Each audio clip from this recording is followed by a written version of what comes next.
These flowers grow up towards the sky, even in the darkest shadow.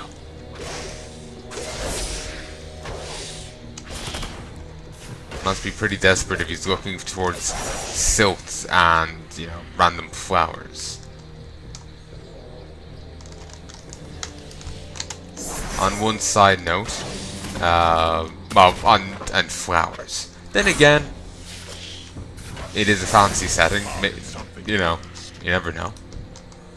But I'm just thinking, I'm kind of disappointed that I won't get to show you the rogue mage tower quest in Legion, and well, the rogue quests, like one for each spec, you know. Same with all of these alts, but there's little to be done, I'm afraid. By the time I get to Legion, they'll be removed. Long since removed. Even if I was to alternate expansions, you know. So, yeah. Just gonna do what I can, and that's all I can do, you know.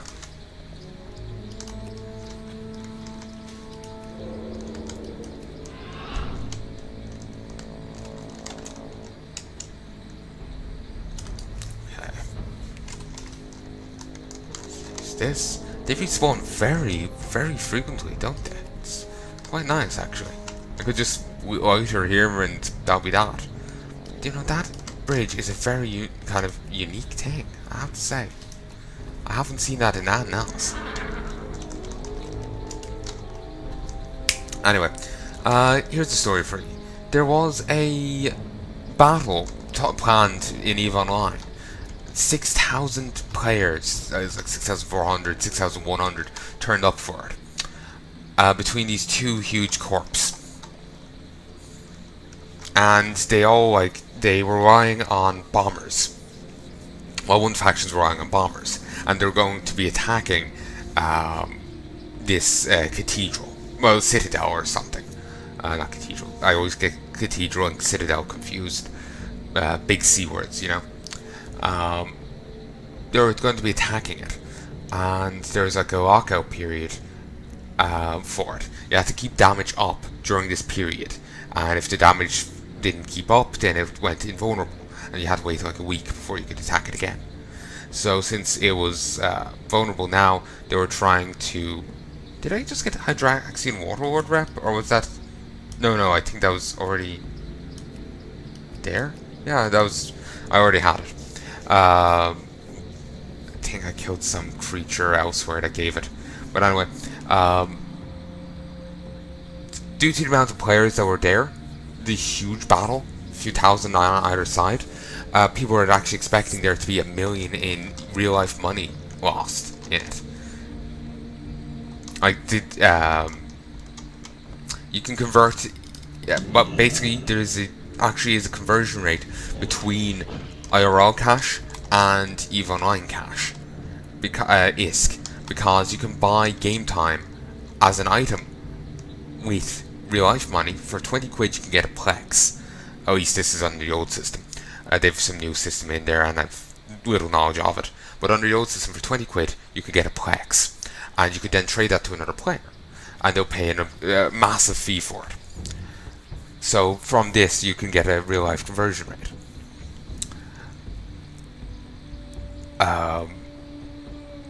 So people were figuring that $1 million in damage were going to be done in this huge fight, but barely like a few thousand got done. I think it was like 10,000, 100,000 most. But that I think is pushing it. It was like a few thousand, I think, that at most, and that was it. Because the servers couldn't handle 6,000 people fighting, and they weren't just fighting with their own missiles. They were also sending out, you know, AI drones to fight for them, and it was carriers with a good few, and then people, you know, running shipments to give the carriers more drones to replace the ones that got shot down.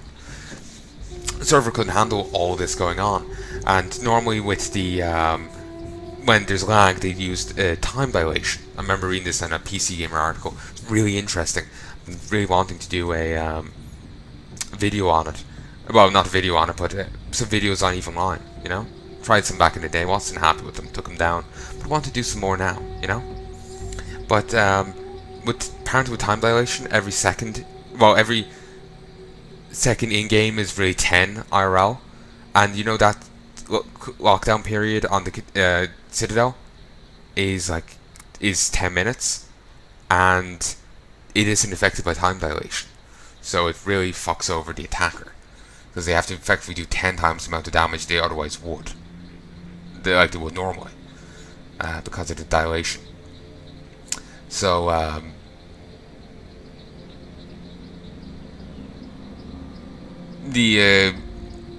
lot of people even have difficulties logging in and whatnot. Yeah. It's really interesting just to see the shit people get up to in EVE Online. Because it's a very unique game. You don't see stories like this in WoW. Stories you see is guy solos raid boss, you know? You don't see million in, real life money lost due to guild fight. A fight between two guilds, you know? You don't see that kind of thing. You don't see the, the sci-fi, Game of Thrones shit going on. Minus the incest, hopefully. You don't get to see that, that shit doesn't happen in anything else, you know? So it's just really interesting to see the shit people get up to in EVE Online, you know?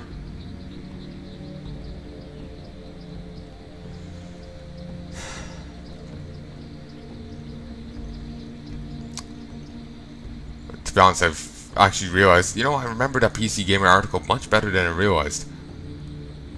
Wonder, did I quote them much there? Or did I just paraphrase? I have no idea.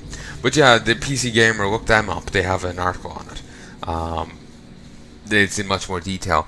But yeah, the fight didn't really... They apparently only lasted like a couple hours and people had difficulty logging in. They end up calling it due to the issues going on there. Because the people couldn't even apparently give over the replacement drones to the carriers, and the carriers couldn't even launch their own replacement drones. Apparently the time dilation thing, when everyone's put into a queue, it wasn't taking people in a queue, but it was doing it randomly. It was just doing it in any which order. So the battle really didn't go ahead. Well, it went ahead, but then was quickly cancelled. It would have gone on for longer otherwise. And there's apparently going to be future battles because so many people got brought over for it. They're going to see it through, you know.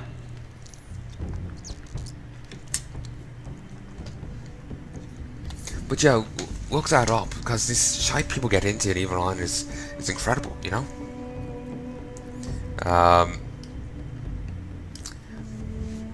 If you're interested, seriously look it up. It's really cool reading what the stories people get into. Stories of what people get into, you know. I feel bad for quoting the articles. Well, maybe I'm not quoting the article. Well, I feel I kind of paraphrased the article quite thoroughly. But yeah, go look it up. It's actually a really interesting read. Seriously, and just looking up these things in general is really interesting. Just the kind of shite people get up to, you know? It's really bloody interesting. The Legion's end draws near. Have you brought the Prayer Blossom? Prayer Blossom has been used by the Broken as a remedy since they settled in the swamp, but it seems a physical form might be used for more powerful healing. How did you get the samples? It'll have to be purified, but this will be most helpful. Thank you.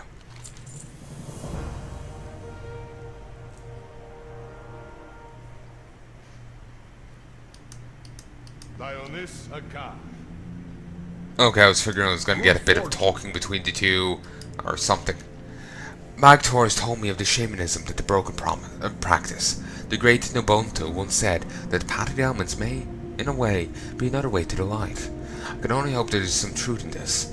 The elementals that gather near the Pure Spring Cavern to the south are a source of truly pristine water. They can be chaotic and violent, but the pure water harvested at them will be the perfect conduit for the blessing of the light. Please, bring me this water, Kulgoroth. The growl of our forest spirits that wander the misty valley to the east. Though they resemble imps, I found no demonic traces among the ones I've studied. They're, as far as I can tell, uncorrupted. Those that dwell in the valley move as one with the wind, summoning gusts of breeze at their whim. This impure air may be incorporated into my remedy for poor Magtor. Please, Kulgoroth, gather the smoky crystals found within the Grell bodies for me. I must exhaust every potential cure. Remember the lesson. Should I really go killing forest spirits? I know, it doesn't seem prudent. But yeah, if you're interested in Evil Online stories, be sure to look them up, because just the shit people get up to is just ridiculous, you know? Might do some of my own videos on it at some stage, either talking about shite or, but in moral likelihood, just let's playing it, you know?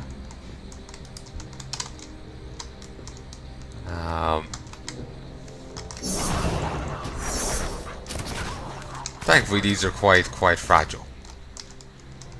The soft sound of wind rings from the surface. But yeah, I'll probably do some let's play videos on it at some stage. But for now, I have enough going on. More than enough. Ooh, there's finally some ore.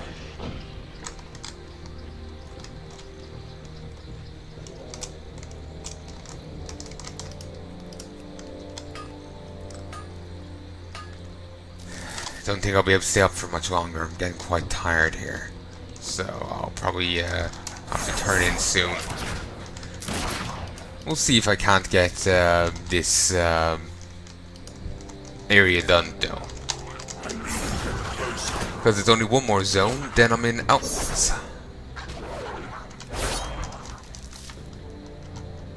I'm out of range.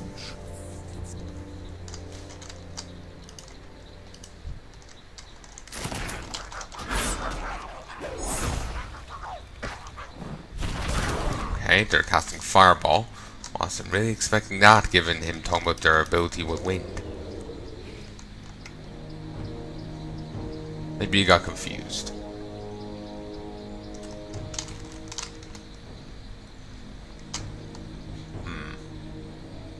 Small thorium vein.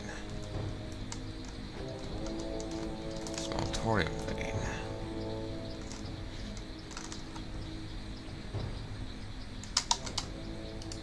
Here is Dusk Fang. It's wanted for a quest, though I haven't the foggiest which one. Probably a horde one.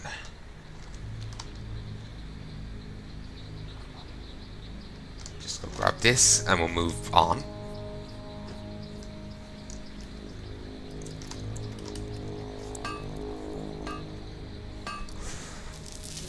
Okay.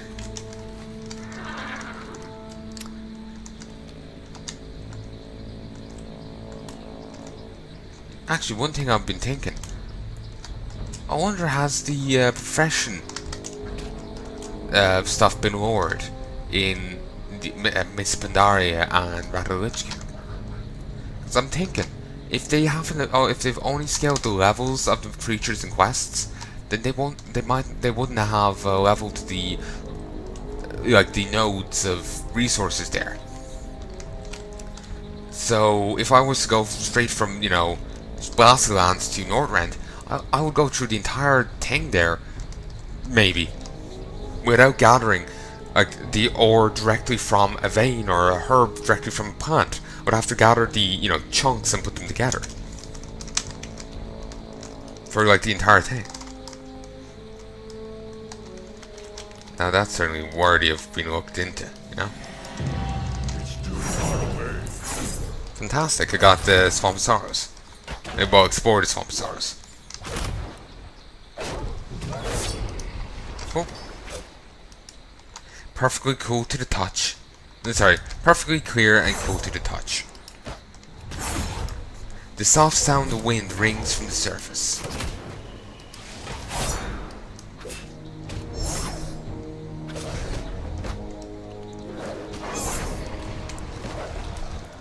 I can't carry it. That bag is full. I meant to water myself for a little bit, so I may as well hold on to it. I'm out of range. I also need to grab this thorium vein, since I'm here.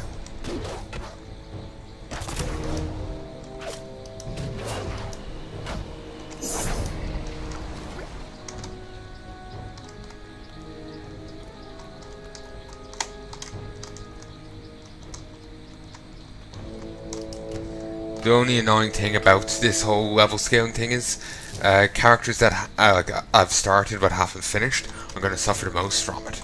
I'm going to be restarting my Draenei Warrior. He's going to suffer the least because the enemies and quests are going to level up with him. More importantly, the quests are leveling up with him, so the rewards are as well. These characters all are all undergeared based off by their level, but they were fine based on the level of their enemies. Here they're now undergeared in both respects. There's a cave at the back here. Figured there's probably a creature in it. I actually years ago spoilt how this quest ends on myself. I know what happens. I don't remember the exact words, but I know what happens. I need to get closer.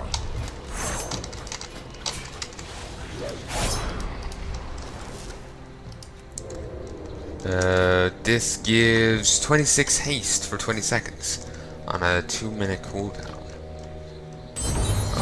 Oh, Dreamwatcher Forked Tongue. Victim of the Nightmare.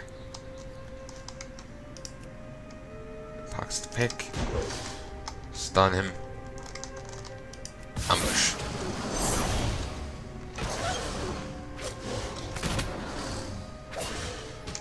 Gouge. No. Heal.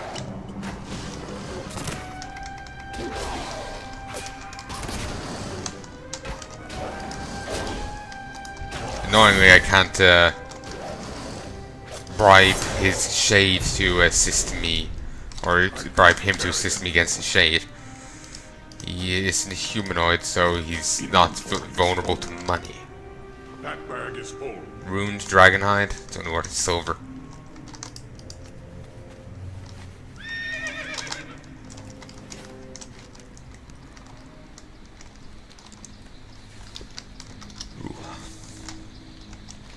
Alright, let's head on back.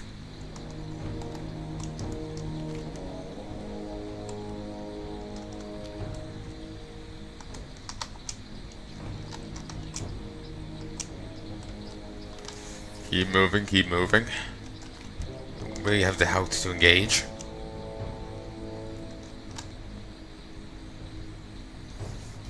Did some Venom Spit ability.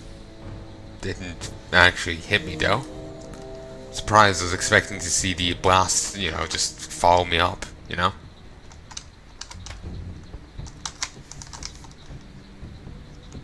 Ah, he's got that perfectly in hand. Excuse me, I'm just gonna bleed out over here.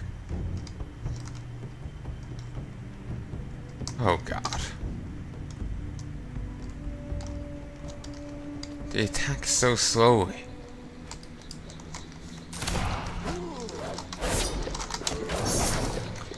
I'm used to guards just destroying the enemies in the area.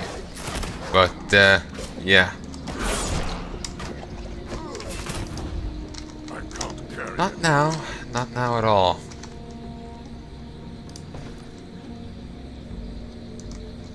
Broken Exile. Joran.